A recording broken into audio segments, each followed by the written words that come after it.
صلی اللہ علیہ وسلم اعوذ باللہ من الشیطان الرجیم بسم اللہ الرحمن الرحیم.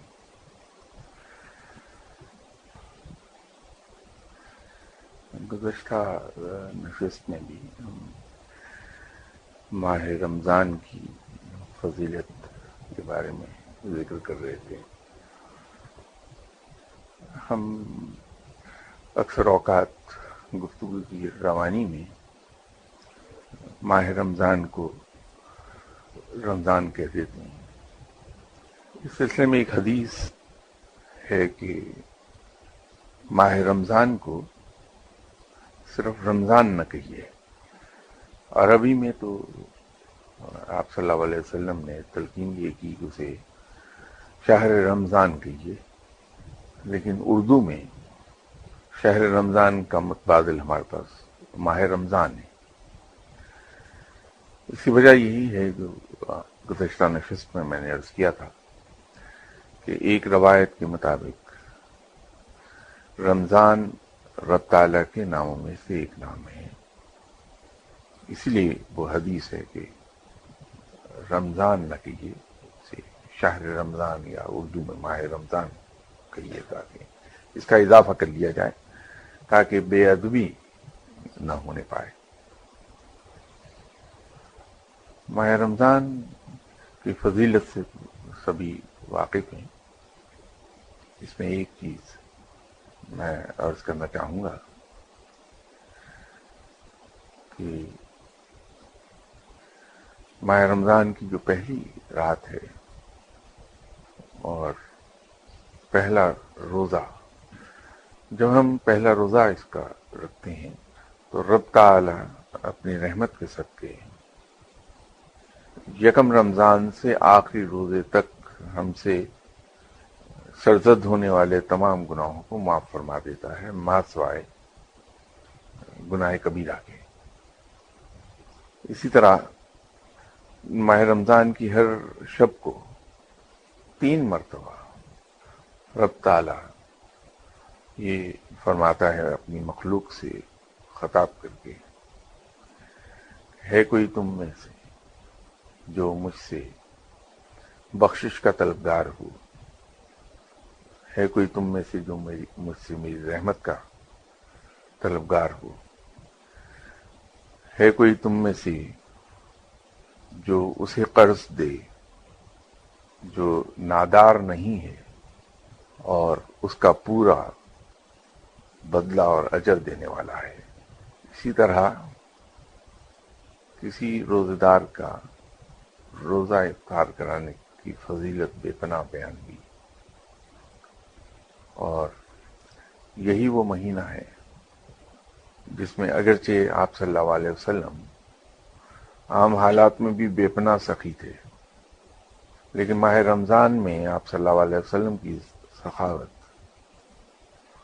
تمام حدود پار کر جاتی تھی. اس لیے کہ اس مہینے میں مساکین کو لک آفٹر کرنا اور روزہ داروں کی روزہ کشائی، مقروض لوگوں کو قرض سے رہائی دلانا، غلام کو آزاد کروا دینا، اس کا اجر بے پناہ ہو جاتا ہے. آپ صلی اللہ علیہ وسلم سے روایت ہے کہ اس مہینے میں اللہ تعالیٰ اپنی رحمت کے صدقے لوگوں کی گناہ معاف فرما دیتا ہے، انہیں جہنم سے رہائی دے دیتا ہے، ما سوائے 4 لوگوں کے. ایک تو وہ صاحب جو عادی شراب نوش ہوں، دوسرا وہ شخص جو رشتہ داروں سے قطع تعلق کرے، تیسرا وہ جو مسلمانوں سے قطع تعلق کر لے، اور چوتھا وہ جو دل میں بغض اور کینہ رکھے.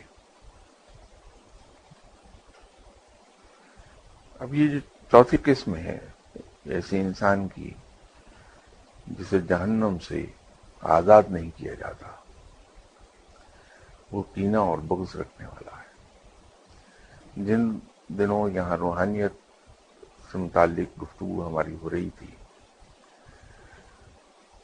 تو آپ حضرات کو اگر یاد ہو تو میں دل کو صاف رکھنے پہ، دل کی صفائی اور اسے ہر قسم کے کینہ، بغض اور انتقام کی سوچ اس سے پاک رکھنے پر زور دیتا رہا ہوں۔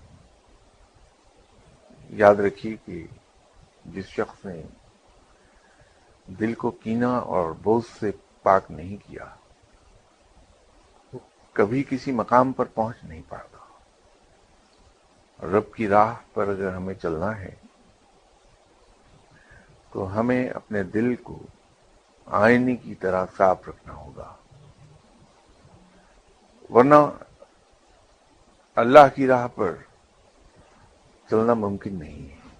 اگر دل میں ہمارے کینہ ہے، بغض ہے یا انتقام کی سوچ ہے تو اللہ کی راہ پر ہم نہیں چل پائیں گے۔ یہ ان بنیادی پری ریکویزٹس میں سے ہے جس پر تمام فقیر زور دیتے ہیں، اور عرف عام میں اسے قلب کی صفائی کہا جاتا ہے۔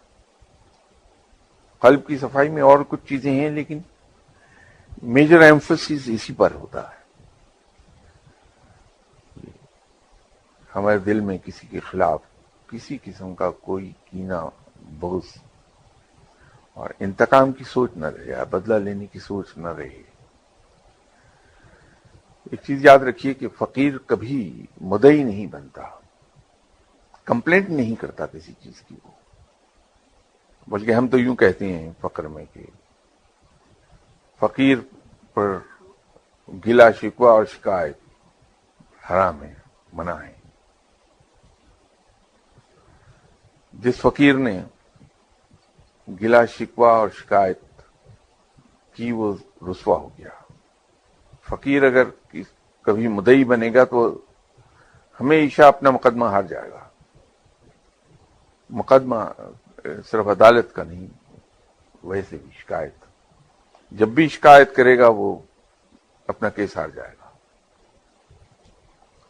یہ ایک عجیب سی بات ہے روحانیت میں۔ تو اس لیے فقیر شکایت سے دور رہتا ہے، اور شکایت سے دور رہنے کے لیے ضروری یہ ہے، اور گلہ شکوہ اس سے زبان اپنی بند رکھنے کے لیے ضروری یہ ہے کہ جو ہی کوئی شخص ہمیں دکھ دیتا ہے، تکلیف دیتا ہے، ہمارا نقصان کرتا ہے، ہماری جڑیں کاٹتا ہے، اسے یہ حرکت کرنے سے پہلے ہی ہم معاف کر دیں۔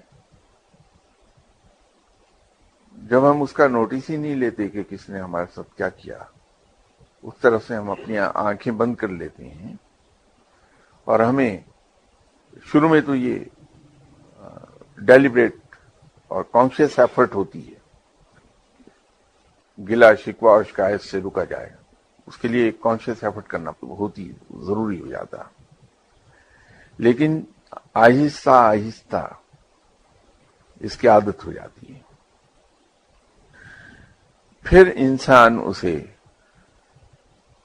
اپنی روٹین ہی میں معاف کر دیتا ہے، حتیٰ کہ وہ وقت بھی آتا ہے کہ ادھر توجہ ہی نہیں جاتی کہ کس نے میرے خلاف کیا کہہ دیا، کس نے میرے خلاف کیا تانے بانے بن دیے، کس نے مجھ پر تہمتیں لگا دیں، کس نے میری برائی کر دی، توجہ ہی نہیں جاتی۔ اگر کوئی آدمی آ کے کہہ بھی دے تو رویہ یہ ہوتا ہے کہ اگر کسی نے کہا کہ صاحب فلاں آدمی نے آپ پر یہ الزام لگایا یا یہ تہمت لگائی، تو فقیر آپ کو ایک سیدھا جواب دے گا کہ نہیں، ایسا نہیں کہیے، وہ آدمی تو بہت اچھا ہے، نیک آدمی ہے، وہ جھوٹ کیوں بولے گا؟ تو اس نے جو کچھ میرے بارے میں آپ سے کہا ہے یقیناً وہ سچ ہوگا۔ فقیر یہاں تک چلا جاتا ہے۔ اس کی وجہ صرف یہی ہے کہ وہ اپنے دل کو ہر قسم کی گلے شکوے، شکایت اور انتقام سے پاک رکھنا چاہتا ہے۔ ورنہ انسانی فطرت میں تو ہے کہ جس سے اسے تکلیف پہنچے اس کے خلاف اس کے دل میں شکایت ضرور آتی.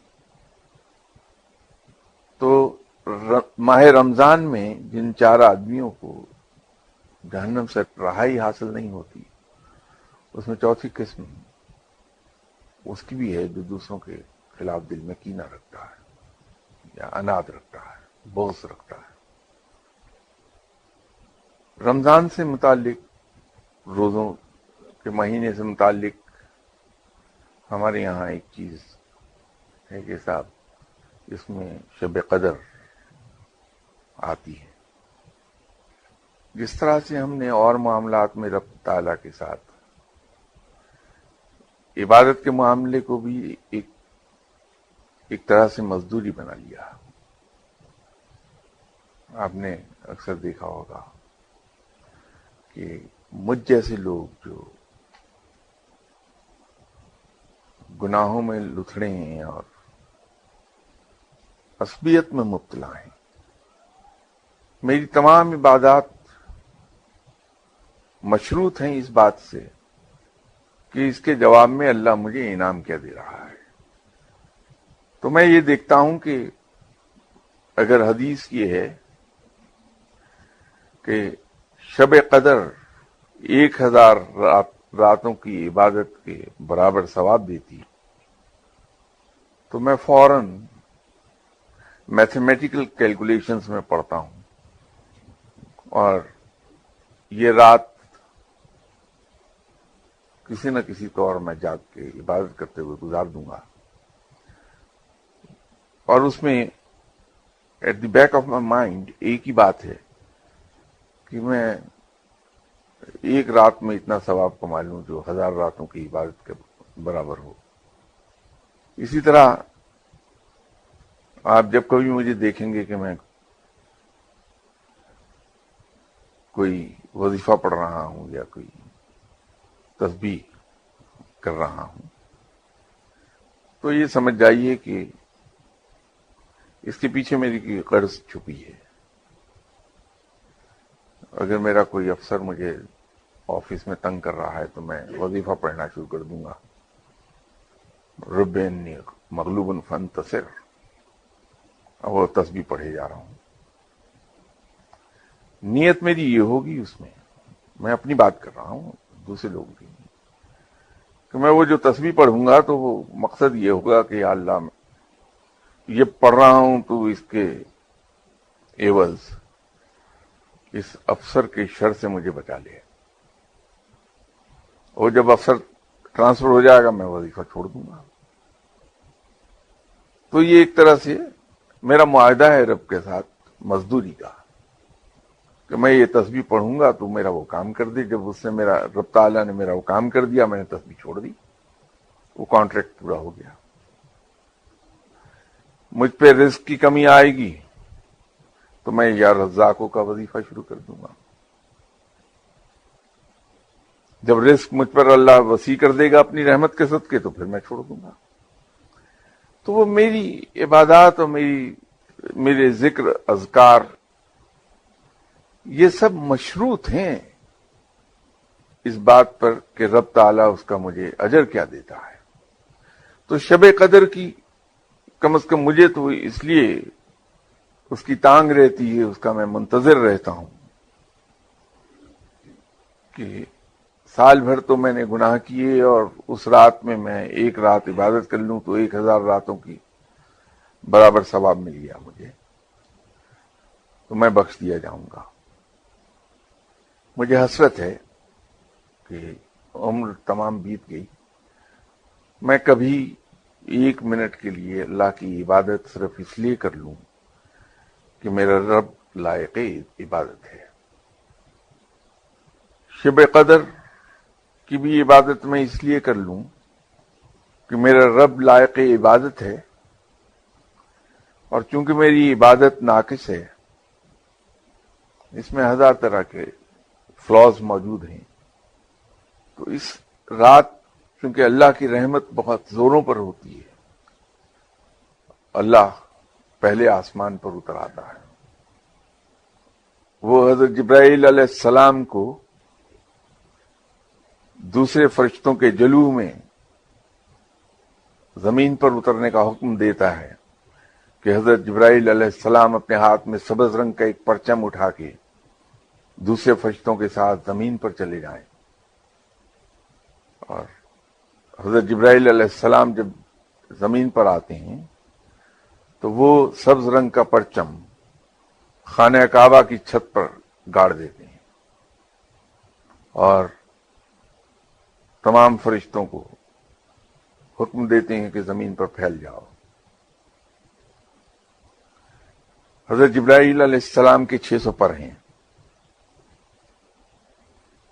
وہ صرف اسی رات میں اپنے تمام پروں کو پھیلاتے ہیں۔ واحد رات ہے اس میں حضرت جبرائیل علیہ السلام کے تمام پر پھیلتے ہیں اور اپنے پھیلے ہوئے پروں کی کیفیت میں حضرت جبرائیل علیہ السلام کے دونوں پر زمین کی حدود سے باہر نکل جاتے ہیں، اتنے وسیع ہیں۔ اور وہ جو فرشتے پھیلتے ہیں لوگوں کے درمیان، تو اس وقت جو لوگ عبادت کر رہے ہوتے ہیں، خواہ وہ کھڑے ہوں یا بیٹھ کے عبادت کر رہے ہوں، ذکر کر رہے ہوں رب کا، اس کی تسبیح کر رہے ہوں، وہ ان پر اللہ کی رحمت نچھاور کرتے ہیں۔ جب کوئی دعا مانگتا ہے تو فرشتے آمین کہتے ہیں اس کے جواب میں۔ اکثر اوقات آپ کے ساتھ ذکر ہوا میرا گفتگو کے دوران کہ رب تعالی سے ہم 2 چیزیں مانگیں کہ یا اللہ مجھ پر تو اپنا رحم فرما دے۔ دراصل جب ہم اس سے رحم کی اپیل کرتے ہیں، اس سے رحم کی درخواست کرتے ہیں، کہنے کو تو رحم ایک لفظ ہے، لیکن در حقیقت اس کے اندر بہت سے معنی چھپے ہیں۔ جب کوئی شخص اللہ سے اس کا رحم مانگتا ہے تو سب سے پہلی بات وہ یہ ہے کہ وہ اللہ کے حضور اپنے قطعی طور پر عاجز ہونے کا اقرار کر رہا ہے، اپنے بے دست و پا ہونے کا اقرار کر رہا ہے، اور یہ اقرار کر کے وہ ٹوٹل سرنڈر کر رہا ہے اللہ کے حضور۔ اس کے ساتھ ساتھ وہ اپنے گناہوں کا اقرار کر رہا ہے۔ ایک کنفیشن ہے اس لفظ میں۔ جب ہم رب سے رحم مانگتے ہیں تو ایک کنفیشن کر رہے ہیں اللہ کے حضور اپنے گناہوں کا، اپنی کوتاہیوں کا، اپنی خطاؤں کا، اپنی سرکشی کا، اور اس کے سامنے اقرار کرتے ہیں کہ تو بڑا زبردست قوت والا ہے اور میں تیرے مقابلے پر بالکل بے کس، محتاج اور عاجز ہوں۔ پھر ایک اقرار ہم اس کے سامنے اور کرتے ہیں کہ میں نے تیرے حکم کی خلاف ورزی کی، اس کی کوئی جسٹیفیکیشن نہیں میرے پاس، میں اسے جسٹیفائی نہیں کر رہا، اس لیے کہ میں جسٹیفائی کرنے کی پوزیشن میں نہیں ہوں۔ کوئی وجہ ہی نہیں تھی کہ میں تیرے حکم سے سرتابی کرتا۔ مجھ سے غلطی ہوئی تو مجھے معاف فرما کے مجھ پر رحم فرما دے۔ یہ جو ٹوٹل سرنڈر کی کیفیت ہے، اپنے گناہوں کے اقرار، اور سب سے بڑھ کر اللہ کی قوت اور اس کی قدرت کے سامنے بے بسی، بے کسی اور عاجزی کا اقرار، یہی بچا لیتا ہے۔ تو ایک لفظ کہتے ہوئے کہ یا اللہ تو ہم پر رحم فرما دے، یہ ایک لفظ رحم کی اپیل ہمیں اس درجے پر لے جاتی ہے جو اللہ کو بہت پسند ہے اپنے بندے کا، کہ وہ رب کے حضور عاجز ہو جائے اور اپنی بے بسی و بے کسی کا اقرار کر لے دل سے۔ تو جب ہم اس سے رحم مانگ رہے ہیں تو اس مقام پر چلے گئے جو رب کو اپنے بندے کے لیے بہت پسند ہے اپنے مقابلے پر۔ اور اس سے اگلی چیز جو اکثر میں آپ سے کہتا ہوں کہ دعا میں رب تعالی سے اس کی رحمت مانگیے، اور رب تعالیٰ کی رحمت بے پایاں ہے، جس کا نہ کوئی حد ہے نہ کوئی حساب ہے۔ جب ہم ٹوٹل سرنڈر میں جا کے پھر اس سے رحم مانگتے ہیں اور اس کے بعد اس سے کہتے ہیں کہ یا اللہ تو ہم پر اپنی رحمت نازل فرما دے، تو اس کی رحمت جوش میں آتی ہے، وہ اپنے بندوں کو معاف بھی فرما دیتا ہے، خمیری طرح کے کتنے ہی فاسق و فاجر کیوں نہ ہوں، اور پھر ان پر اپنی رحمتیں بھی نازل فرماتا ہے اور ان کو وہ کچھ عطا کر دیتا ہے جو انہیں دین و دنیا دونوں جہاں میں باعزت کر دیتے ہیں۔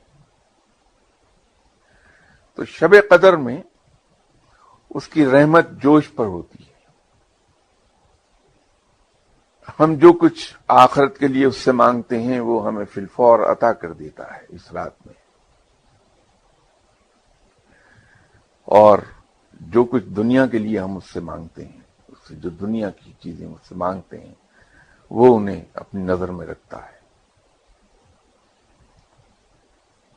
اور جس چیز کو رب اپنی نظر میں رکھتا ہے وہ وہاں اپنی رحمت ضرور نازل فرماتا ہے۔ یہ شب قدر کی ایک فضیلت ہے۔ اس میں ایک نقطہ جو عام طور پر لوگ پوچھتے ہیں وہ یہ ہے کہ سورہ قدر میں تو ذکر ہے کہ ہم نے اس رات میں قرآن نازل کیا، اور دوسری طرف ہم یہ دیکھتے ہیں کہ قرآن آپ صلی اللہ علیہ وسلم کی نبوت کے 23 سال میں چھوٹے چھوٹے حصوں میں نازل ہوا۔ ایک رات میں قرآن کے نازل ہونے کا قرآن میں ذکر ہے، اور دوسری طرف یہ بھی ثابت ہے کہ وحی کے ذریعے چھوٹے چھوٹے حصوں میں آپ صلی اللہ علیہ وسلم پر نازل کیا گیا، اور آپ صلی اللہ علیہ وسلم کی 23 سالہ نبوت کی زندگی میں یہ نازل ہوا۔ اور دونوں ہی باتیں غلط نہیں ہو سکتی، ایک رب کا فرمان ہے اور ایک ذاتی تجربہ ہے۔ در حقیقت سورہ قدر میں جس چیز کا ذکر ہے اسے شب قدر میں نازل کیا گیا، وہ دو طریقے سے اس کے معنی ہیں۔ ایک تو بابا آدم علیہ السلام کے دنیا میں تشریف لانے سے پہلے ہی قرآن لوح محفوظ میں محفوظ کر دیا گیا تھا، تو قرآن کو لوح محفوظ سے آسمان پر نازل کیا گیا شب قدر میں پورے کا پورا۔ تو وہ سورہ قدر میں جو نازل ہونے کا ذکر ہے تو رب اس چیز کو ریفر کر رہا ہے کہ رب تعالی نے لوح محفوظ سے اسے آسمان پر نازل کیا، وہ ایک رات میں ہوا۔ پھر آسمان سے حسب حکم حضرت جبرائیل علیہ السلام قرآن کو چھوٹے چھوٹے حصوں میں آیات کی صورت میں وحی کے طور پر حضرت آپ صلی اللہ علیہ وسلم پر نازل کرتے رہے، وہاں تک پہنچاتے رہے۔ وہ پروسیس 23 سال میں مکمل ہوا۔ سورہ قدر کا وہ حصہ جس میں قرآن کے شب قدر میں نازل ہونے کا ذکر ہے، لوح محفوظ کے علاوہ ایک اور چیز کو ریفر کر رہا ہے۔ ہر شب قدر کو پہلے گزری ہوئی شب قدر سے اس شب قدر تک کا 1 سال کا جو عرصہ ہے، اس پر نازل ہونے والے حصے کو حضرت جبرائیل علیہ السلام آپ صلی اللہ علیہ وسلم کے سامنے بیان کیا کرتے تھے۔ یہ اس کو بھی ریفر کر رہا ہے۔ پورا ایک سال میں نازل ہونے والی وحی اکٹھی کر کے حضرت جبرائیل علیہ السلام اس شب قدر میں سنا دیتے تھے. پھر اس سے اگلے سال جب شب قدر آتی تھی تو پھر ایک پورے سال میں نازل ہونے والی وحی کو اکٹھا کر کے آپ صلی اللہ علیہ وسلم کو قرآن سناتے تھے. یہ اس وجہ سے رب تعالیٰ نے اس کا ذکر کیا کہ شب قدر میں نازل کیا گیا یہ. اور عجیب اتفاق یہ ہے کہ حضرت ابراہیم علیہ السلام پر نازل ہونے والے صحیفے اور چاروں آسمانی کتابیں ماہ رمضان ہی میں نازل کی گئی ہیں. ماہ رمضان کی 3 تاریخ کو حضرت ابراہیم علیہ السلام پر صحیفے نازل کیے گئے تھے. 6 تاریخ کو حضرت موسیٰ علیہ السلام پر توریت نازل کی گئی تھی. ماہ رمضان کی 18 تاریخ کو حضرت داؤد علیہ السلام پر زورہ نازل کی گئی تھی. زبور نازل کی گئی تھی. 14 رمضان کو قرآن نازل ہوا تھا اور 13 رمضان کو بائبل نازل ہوئی تھی. یہ چاروں آسمانی کتابیں ماہ رمضان میں نازل ہوئیں. ان کی تاریخ میں نے عرض کر دی آپ سے. اور حضرت ابراہیم علیہ السلام پر صحیفے بھی ماہ رمضان ہی میں نازل ہوئے. یوں ماہ رمضان کی یہ بھی ایک اہمیت ہے. شب قدر کے بارے میں صحابہ کرام سے مختلف روایات ملتی ہیں. حضرت امام شافعی کے مطابق 21 رمضان کو شب قدر ہوتی ہے. آپ کا گمان یہ ہے کہ 21 تاریخ کو شب قدر ہوتی ہے. حضرت عمر فاروق رضی اللہ تعالی عنہ سے روایت ہے کہ ان کو گمان یہ ہے کہ 23ویں شب قدر ہوتی ہے. حضرت بلال حبشی رضی اللہ تعالی عنہ نے آپ صلی اللہ علیہ وسلم کے حوالے سے روایت کی کہ شاید 24ویں رات شب قدر ہوتی ہے.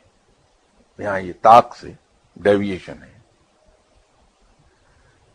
آپ صلی اللہ علیہ وسلم سے ایک حدیث بیان کی جاتی ہے.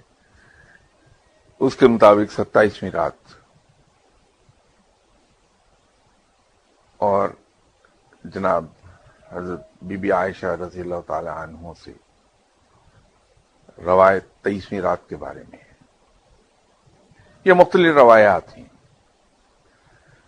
کچھ روایات کے مطابق 29ویں رات شب قدر ہوتی ہے. لیکن ان روایات کے باوجود میں یہ سمجھتا ہوں کہ بجائے گمان پر جانے کے اس کا ایک آسان حل ہے کہ آخری 10 کی 10 راتیں شب بیداری میں گزار لی جائیں تاکہ کوئی احتمال ہی نہ رہے اسے مس کر جانے کا. اس سے اس رات میں میرے نزدیک جو بہتر عبادت ہے وہ 2 طرح کی ہے. کہ نماز عشاء کے بعد سے نصف شب کے ذرا بعد تک اگر ہم نوافل میں گزار دیں اور خاص طور پہ 2 بجے رات کے ارد گرد کا تمام وقت، جیسے فار ایگزامپل 1 بجے سے 3 بجے کے بعد تک کا وقت اگر تلاوت کلام پاک میں گزارا جائے اور اس کے بعد پھر نوافل پڑھ لیے جائیں. اس کے بعد تہجد کی نماز ہے اور پھر فجر کی نماز، اس کے بعد پھر تلاوت کلام پاک کر لی جائے، تو امید ہے کہ رب تعالیٰ اپنی رحمت کے صدقے ہمیں بخش دے گا اور ہمارے گناہوں سے صرف نظر کرے گا۔ مقصد تو بنیادی طور پر یہ ہے کہ ہم سے گناہ سرزد ہوتے رہتے ہیں، اٹھتے بیٹھتے، چلتے پھرتے، ہر قدم پر رب کے احکامات کی خلاف ورزی کرتے رہتے ہیں۔ ہمارا کوئی استحقاق نہیں ہے کہ ہمیں معاف کر دیا جائے، استحقاق بالکل نہیں۔ ہم سے ایک جرم سرزد ہوتا ہے کہ ہم رب کے حکم سے سرتابی کرتے ہیں، سوائے اس کی کہ اللہ کی رحمت کو آواز دی جائے اور رب تعالیٰ کے حضور سر جھکا دیا جائے کہ ہم گناہ گار ہیں، خطا کار ہیں، لیکن تیری رحمت بہرحال بے پایاں ہے، اور تیرے معاف کر دینے کی صفت بھی بغیر حد و حساب کے ہے، تو ہمیں اپنے غفور الرحیم ہونے کی صدقے معاف فرما دے، اور اپنے رحیم و کریم ہونے کے صدقے ہم پر اپنی رحمتیں نازل فرما دے۔ اس لفظ کریم سے مجھے یاد آیا کہ ابھی کل 21واں روزہ تھا اور حضرت علی کرم اللہ وجہہ کا یوم شہادت۔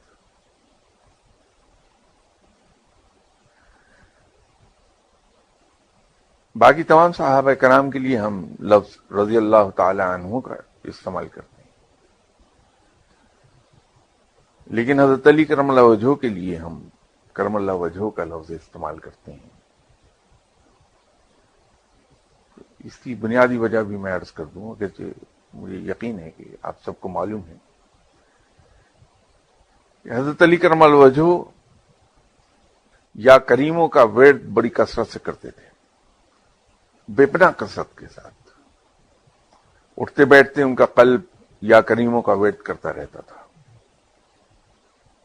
اور ان کے ہاتھ میں جو انگوٹھی تھی، جو آپ نے ایک بار دوران نماز خیرات کر دی تھی، کسی سائل کو دے دی تھی، تو آپ حضرت علی کرم اللہ وجہہ نماز عطا فرما رہے تھے، تو مسجد میں کوئی سائل آ گیا جس نے آ کے اللہ کے نام پر صدا لگائی، تو باوجود نماز میں ہونے کے اپنے ہاتھ کی انگوٹھی اس کو پیش کر دی کہ حالت نماز میں اور کچھ تھا نہیں، تو وہ انگوٹھی دے دی تھی، اس پر بھی یا کریموں کندہ ہوا تھا۔ اس لفظ کے نسبت سے یا کریموں کے حوالے سے، اس کی کثرت سے ورد کرنے کی وجہ سے حضرت علی کرم اللہ وجہہ کے نام کے ساتھ کرم اللہ وجہہ کہا جاتا ہے کہ ان پر اللہ کا کرم ہو گیا۔ یہ وجہ ہے حضرت علی کرم اللہ وجہہ کو کرم اللہ وجہہ کہنے کی۔ اللہ تعالیٰ اپنی رحمت کے صدقے، اپنے اس مبارک مہینے کے صدقے ہم سب پر رحم فرما دے اور ہم پر اپنی رحمت نازل کر دے۔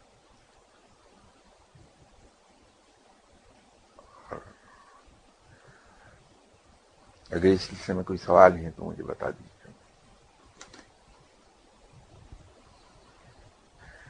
ایک سوال کسی صاحب نے دیا ہے کہ اذان کے بعد دعا مانگی جاتی ہے جس میں کہا جاتا ہے کہ آپ صلی اللہ علیہ وسلم کو بلند درجہ عطا فرما دیں، تو کیا نبی کو دعا کی ضرورت ہے؟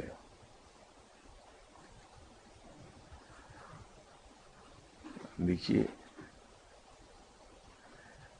آپ صلی اللہ علیہ وسلم یا کسی بھی نبی کے بارے میں ہمارا ایمان ہے کہ نبی، پیغمبر اور رسول معصوم ہوتے ہیں، ان سے گناہ سرزد نہیں ہوتے، لیکن عجیب اتفاق ہے، تمام انبیاء اکرام نے اور بالخصوص آپ صلی اللہ علیہ وسلم نے ساری رات اللہ کے حضور گڑ گڑا کے اور رو رو کے اپنے گناہوں کی معافی مانگ کے مغفرت کی درخواست کی ہے، جبکہ تمام نبی معصوم ہیں. اسی ریفرنس سے اگر دیکھا جائے تو جو درود شریف ہم پڑھتے ہیں، جو درود و سلام ہم آپ صلی اللہ علیہ وسلم پہ بھیجتے ہیں، آپ صلی اللہ علیہ وسلم کی خدمت میں پیش کرتے ہیں، درود و سلام کیا ہے؟ آپ صلی اللہ علیہ وسلم پہ سلامتی بھیجتے ہیں، جبکہ آپ صلی اللہ علیہ وسلم کی سلامتی تو گارنٹیڈ ہے اللہ سے. خود رب آپ صلی اللہ علیہ وسلم پہ درود و سلام بھیجتا ہے، درود بھیجتا ہے. رب کوئی کام نہیں کرتا، وہ صرف ایک لفظ کہتا ہے کن اور کام ہو جاتا ہے. اللہ کی اکلوتی مصروفیت یہ ہے کہ آپ صلی اللہ علیہ وسلم پہ درود بھیجتا ہے. یہ اکلوتی مصروفیت ہے رب کی. تو جب رب آپ صلی اللہ علیہ وسلم پہ درود بھیجتا ہے تو ہم تو آپ صلی اللہ علیہ وسلم کی امت ہیں، ہم پر فرض ہو جاتا ہے کہ ہم آپ صلی اللہ علیہ وسلم پہ درود و سلام بھی بھیجیں اور آپ کے درجات کی بلندی اور مقام محمود عطا کیے جانے کی درخواست بھی رب سے کرتے چلے جائیں. اسی حوالے سے یہ دعا کی جاتی ہے، نہ صرف درجات بلند کرنے کی دعا بلکہ آپ صلی اللہ علیہ وسلم کو مقام محمود عطا کرنے کی درخواست بھی اللہ کے حضور کی جاتی ہے اس دعا میں. اور ساتھ ہی ہم یہ بھی کہتے ہیں کہ جس کا تو نے وعدہ کر رکھا ہے، اور یہ یقین ہے ہمیں کہ رب اپنے وعدے کا سچا ہے، اس کے باوجود درخواست ہم کرتے ہیں. تو یہ عاجزی کا اظہار ہے کہ تو ہی سب سے بڑا ہے. بے شک تو نے کسی چیز کا وعدہ کیا، لیکن ہم پھر بھی تیرے حضور یہ دستبستہ درخواست کرتے ہیں، تو ہم پر رحم فرما دے، آپ صلی اللہ علیہ وسلم کے درجات بلند فرما دے، آپ صلی اللہ علیہ وسلم پر سلامتی بھیج، ان کو سلامتی عطا فرما. تو یہ اسی نسبت سے کہا جاتا ہے.